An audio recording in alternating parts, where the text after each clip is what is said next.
found myself standing in front of an abortion clinic. I was 16, found out that I was pregnant, and my parents were very nervous. They were very scared for me, and I think that's why they made the decisions that they made, which at the time were wrong, still are wrong. And they forced me into the vehicle at my house that we lived in at the time and drove me to Memphis. We got there. I had no idea what was going on at the time until we got in there. When I found out that Leah was going to the abortion clinic, yes, I think her brother talked to me on the phone. One of the family members did. And I got in my vehicle and I took off for Memphis, and I had no idea which abortion clinic it was. They made me watch videos of abortions, of how they do them. I had to speak with a counselor. Counselor asked me, she said, "Do you want to do this? Like, do you want to have this abortion?" And I said, "No." I actually pulled into, I think it might have been St. Jude or something parking lot, and I asked the security guard, I'm like, "Where's the nearest abortion clinic?" And he's like, "Wait a minute, you don't have to do it." And I was like, "No, I'm trying to stop one from happening." They asked me if I had a plan. Like, what are you going to do? You know, how are you going to afford a baby? And I explained to them, I was like, I don't know. They said, "Well, we can't force you to have this abortion." And I said, "Well, then I don't want it." So I went back out to the lobby, and my dad was standing there, and I said, "Dad, where's Mom?" And he said, "I'm not your dad anymore." And we left. On the way back, I had like a panic attack. My heart was beating out of my chest. It scared me to death because I was afraid of what she was going through. And I was afraid that she wasn't going to be able to stop it. We had no idea as teenagers that you had the choice and the say-so and whether you got to keep your baby or not. So that was a hard day. But it had a good ending to it, so.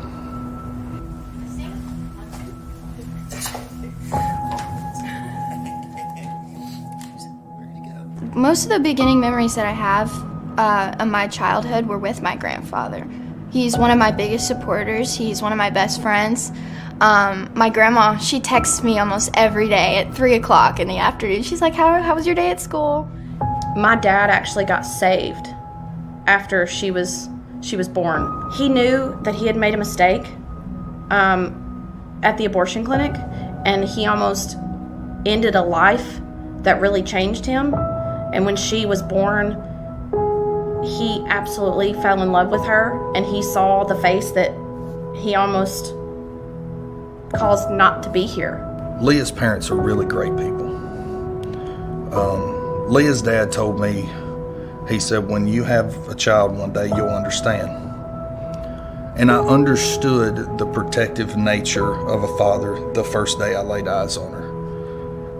They were trying to protect her. They just went about it the wrong way. They're not bad people. I love them to death. Her dad is one of my best friends now. Skylar,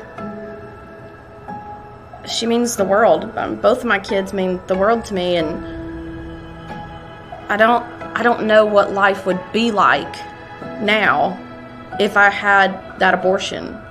When I got to Birth Choice, I spoke with a few different people, and they really calmed me down, and they wanted to make sure that I had a plan too, like not just, okay, you're gonna have this baby, but what are you gonna do next?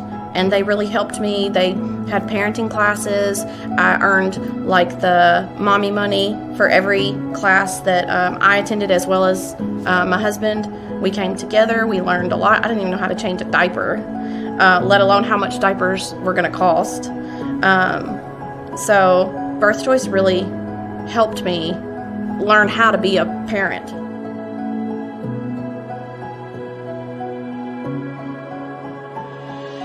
So my story kind of helps me out with the women at Birth Choice by listening to them, letting them know that it's okay where they are now, and letting them know it's not always going to be this hard, and just letting them know that they have the strength to have their babies, to love their babies, and that it's going to be okay.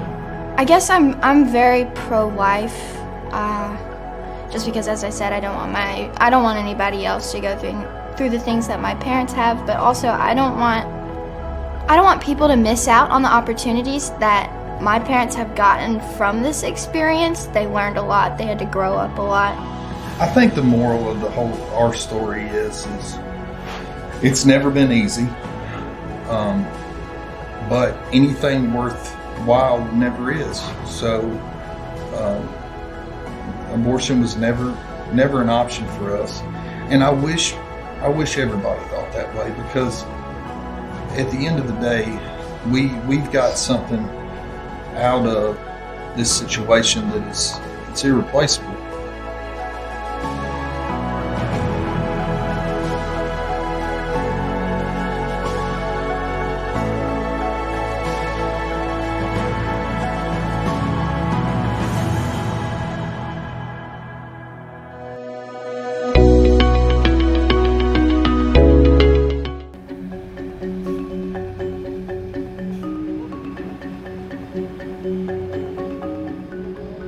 So we feel like two of the most vulnerable populations that we serve here at RIFA are children and seniors.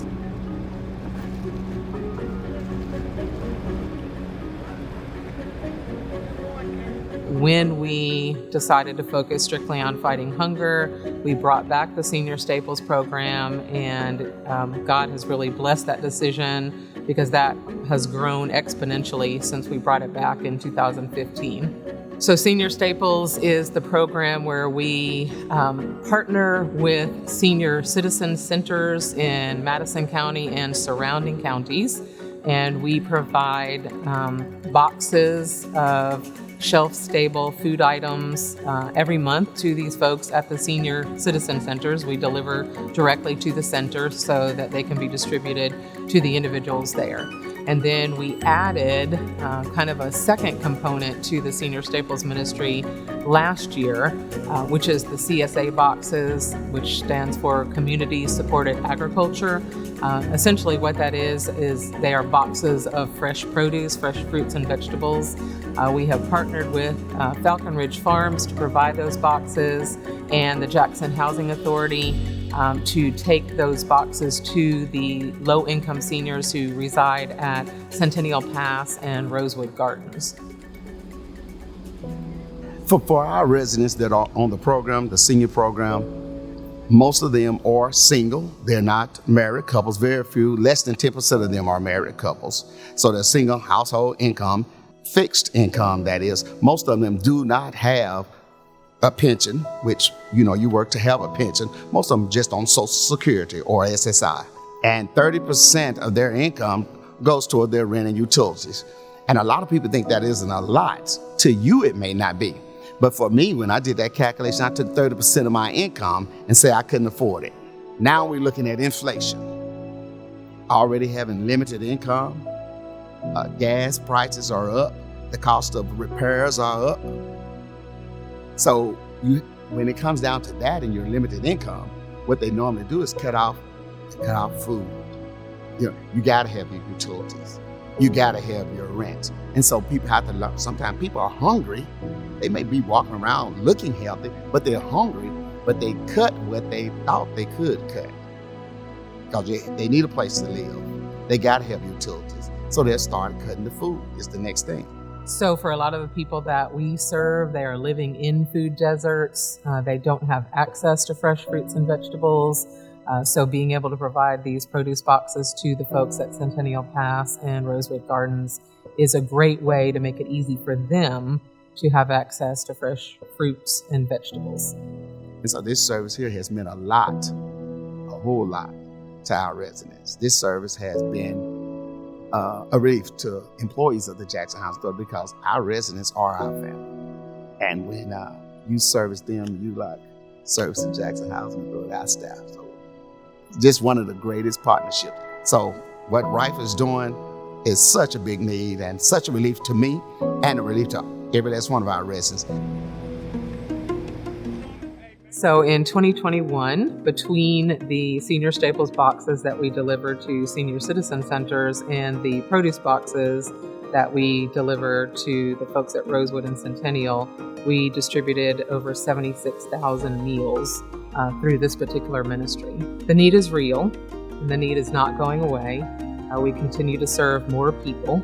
With inflation and rising food costs and gas prices as of late, we are seeing more and more people who need the services that we provide.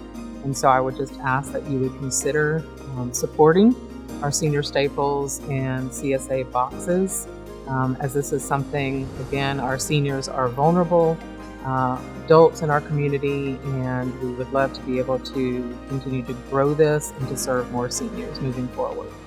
Even though you may not see these seniors on a daily basis, the need is real, and we need your help so that we can continue to reach out with the love of Christ to help the people in need in this community by providing both physical and spiritual nourishment.